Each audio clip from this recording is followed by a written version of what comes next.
ચાલો મિત્રો, અત્યારે આવ્યા છીએ અમે મહુવા, ત્યાં ભવાની રોડે ભગતજી બાપાના મંદિરે.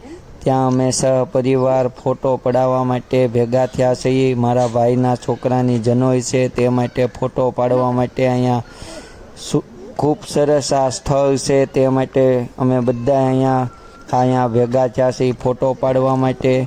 તમે પણ અહીંયા ફોટો પાડવા માટે આવજો. ફોટો પાડવા માટે ખૂબ સરસ કુદરતી નજારો બહુ સારો છે.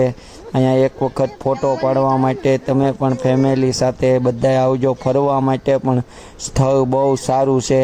છોકરાઓ બધાય મોજ મસ્તી કરે છે. છોકરાઓ માટે પણ રમવા માટે સારું છે. છોકરાઓ રમે છે, બગીચો ને બધું છે, નાળિયેરી છે. નજારો કુદરતી બહુ સારો છે. બધાય છોકરાઓ મોજ મસ્તી કરી રહ્યા. પ્રથમભાઈ પણ વેકરે રમે છે, એને પણ મજા આવી ગઈ છે વેકરામાં. પછી અમે અહીંથી આ બધું ફોટો ને બધું પતાવીને નીકળી ગયા છીએ જવા માટે. તો બધાને બાય બાય. આ બ્લોગ અમે અહીંયા પૂરો કરીએ છીએ.